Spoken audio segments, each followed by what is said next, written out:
Welcome back to Crohn's Talk, episode 2.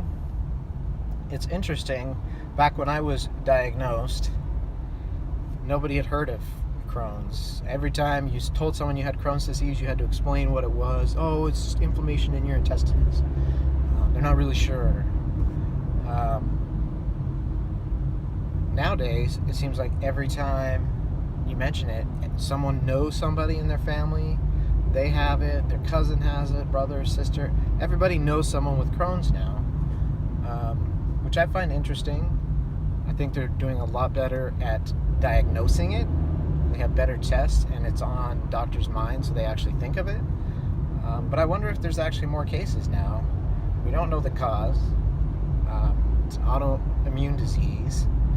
So basically, your immune system is attacking your body. But we don't really know why. It seems to run in families, but there's no direct genetic link. There's 2 other people in my family, and I have a child with Crohn's. So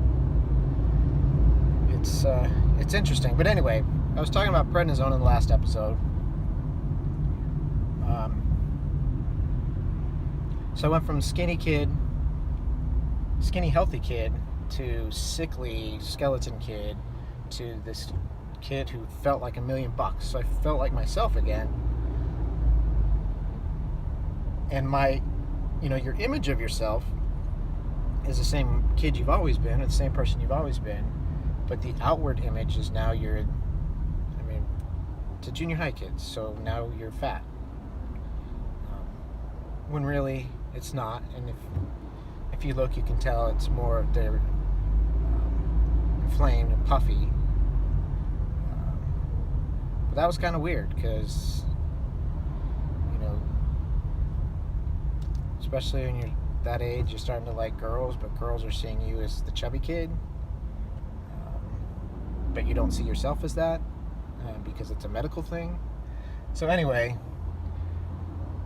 you don't want to be on prednisone very long. It has bad long-term side effects. Not the least of which is bone density loss. So they tried to get me down on the prednisone, but every time I went down, you have to go down gradually. You can't just stop. Every time I'd go down, I'd get sick again. The stomach aches would come back, and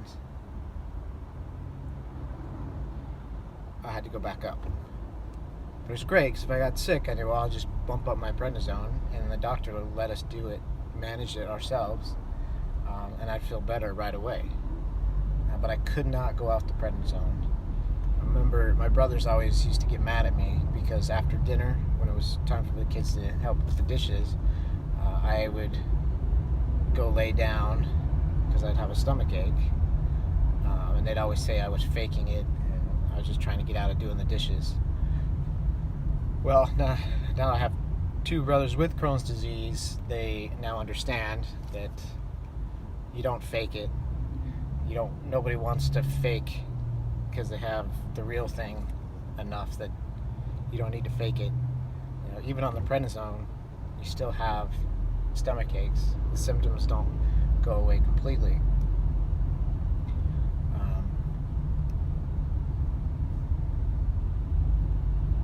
But it was this push-pull, because it was great, because prednisone made me feel good, especially if, I'm sick. It was like this magic pill I could take, up my dosage. But then, the longer you take it, the worse it's going to be. The more potential harmful side effects. So you want to get off of it at the same time.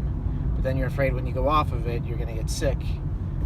So they started me on sulfasalazine to go with the prednisone, and I got to the point where I could do like 10 milligrams every other day, so a really small dosage, but I couldn't go off it. So that was always really frustrating. But I think, in a way, it was good because I was stable, so I was able to get through junior high and high school and college, where I was stable. And regular checkups, regular blood work. But once I got to that point where I was stable, and on a lower maintenance type dose, my cheeks went back down. So by 9th grade, when I started high school, I was kind of back down to normal. Left 8th grade chubby, came back to 9th grade looking healthy. And so it was good that we weren't experimenting. I didn't have to go back in the hospital like a lot of patients do when they're trying to figure out what medicines work. I don't know nowadays that I would have been allowed to be on prednisone that long. But in the end, it worked out for me because it allowed me to be a normal high school kid within limits. And I'm going to talk about those limits in the next episode. So, please subscribe. Check out the next episode. Please share with any family or friends that you know who have Crohn's. And if you have any issues, any questions, anything that you've gone through you want to talk about, you want me to talk about, I may or may not have gone through the same thing. And if I haven't, I'll let you know. But please subscribe, and I will see you next time on Crohn's Talk.